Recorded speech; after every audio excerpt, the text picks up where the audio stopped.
పుట్టిన పిల్లల్లో ఎలాంటి జాగ్రత్తలు తీసుకోవాలి అనే దాని గురించి ఈ వీడియోలో మాట్లాడుకుందాం. Hi, I'm doctor Sushmita, consultant paediatrician from Guntur.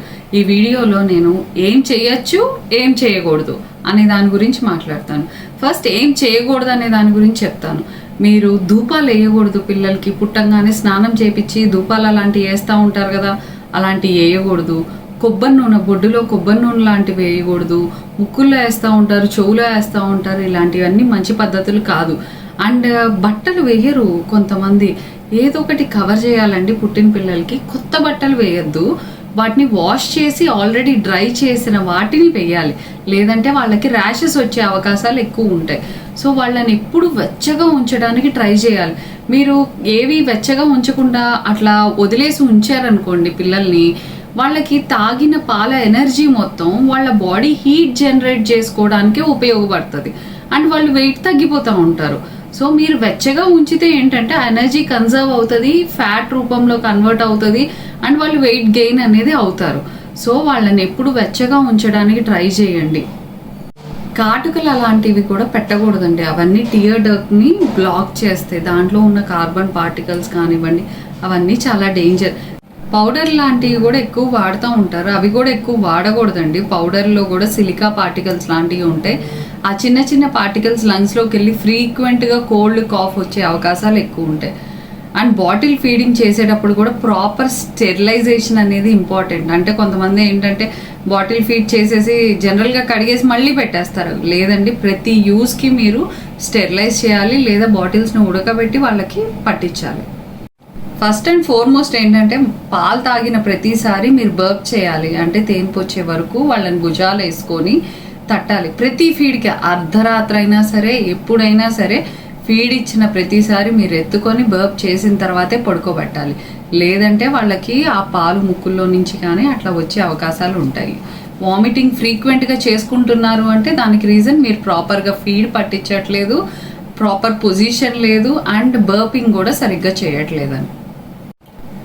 తల్లికి కూడా పచ్చళ్ళు లాంటివి ఎక్కువ పెట్టకూడదండి. ఎక్కువ కాదు, అసలు పెట్టకూడదు. అన్ని రకాల ఫుడ్స్ ఇవ్వాలి. తల్లి ఆరోగ్యకరమైన ఫుడ్ తింటేనే ఆ పాల ద్వారా అన్ని విటమిన్స్ కూడా పిల్లలకి చేరుతాయి. అండ్ కొంతమంది ఏంటంటే ఎందుకు తల్లిపాలు ఇస్తున్నారు కదా అని సప్లిమెంట్స్ వేయరు. విటమిన్ డి అనేది మ్యాండేటరీ అండి. అది 1 year వరకు కూడా మీ పిల్లలకి మీరు వేసుకోవాల్సి ఉంటుంది. అది తల్లిపాలలో దొరకదు. సో ఆ విటమిన్ డి లెవెల్స్ ఉండాలి అంటే పిల్లల బోన్స్కి కానీ అన్నిటికీ హెల్ప్ అవుతుంది. ఆ సప్లిమెంటేషన్ అనేది ఇవ్వాలి. తల్లికి పాలు రాకపోయినా చాలా కంగారు పడుతూ ఉంటారు. ఎందుకండి కంగారు? ఏ తల్లైనా తన పిల్లల్ని ఫీడ్ చేయడానికే ట్రై చేస్తుంది. మీకు రాకపోయినా ఓకే, మీరు కంగారు పడితే ఫీడ్ అనేది ఇంకా తగ్గిపోతుంది.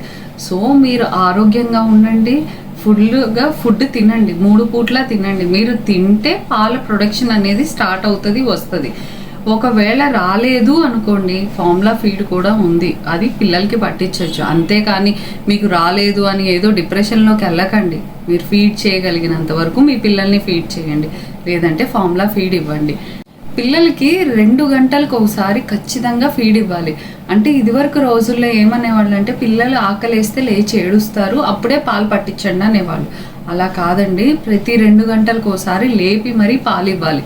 ఎందుకంటే వాళ్ళకి గ్లూకోజ్ స్టోర్స్ అనేవి ఉండవండి. సో త్వరగా గ్లూకోజ్ లెవెల్స్ పడిపోయే అవకాశాలు ఉంటాయి. గ్లూకోజ్ లెవెల్స్ పడిపోతే వాళ్ళ బ్రెయిన్కి డ్యామేజ్ జరుగుతుంది, ఫిట్స్ లాంటివి వచ్చి. సో ఇంత దూరం వెళ్ళకూడదు కదా. మనం పిల్లల్ని 2 గంటలకు ఒకసారి లేపి పాలు ఇవ్వాలి. పాలు తాపిచ్చేటప్పుడు వాళ్ళు పడుకుండిపోతారు, అది కామన్. మీరు తట్టి లేపాలి, కాలు మీద చిటికెలు లాంటివి వేసి తట్టి లేపుతూ పాలు పట్టించాలి. పాలు పట్టించే పొజిషన్ ఒకటి మీరు కరెక్ట్గా చూసుకోండి. తల్లి కూడా బ్రెస్ట్ ఫీడింగ్ ఇచ్చేటప్పుడు అండి, ఒక సైడ్ బ్రెస్ట్ మొత్తం ఎంటీ అయిన తర్వాతే ఇంకో సైడ్కి వెళ్ళాలి. ఫస్ట్ వచ్చే పాలు దాహం తీరే పాలే వస్తాయి. వాళ్ళకి దాంట్లో క్యాలరీస్ ఉండవండి. దాంట్లో మెయిన్గా వాటర్ కంటెంట్ ఎక్కువ ఉంటుంది. తర్వాత ఒక 5 నిమిషాల తర్వాత వచ్చే పాలల్లో కడుపు నిండటానికి అండ్ ఫ్యాట్ కంటెంట్ ఎక్కువ ఉన్న మిల్క్ తర్వాత వస్తుంది.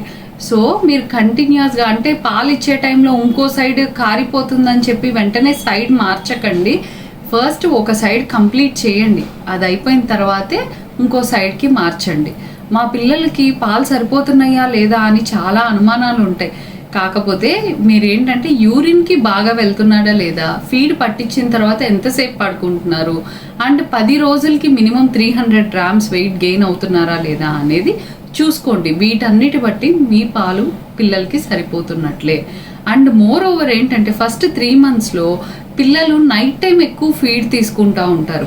మదర్కి కూడా ప్రొడక్షన్ అనేది నైట్ ఎక్కువ వస్తూ ఉంటుంది. సో ఎక్కువగా నైట్ ఫీడ్స్ ఇవ్వండి. ఆల్మోస్ట్ మెయిన్ పాయింట్స్ అన్ని కవర్ చేశానండి. ఆల్రెడీ వీడియోస్ అన్ని దీని మీద చేసి ఉన్నాను. మీకేమన్నా స్పెసిఫిక్గా టాపిక్ గురించి కావాలి అంటే కమెంట్ చేయండి.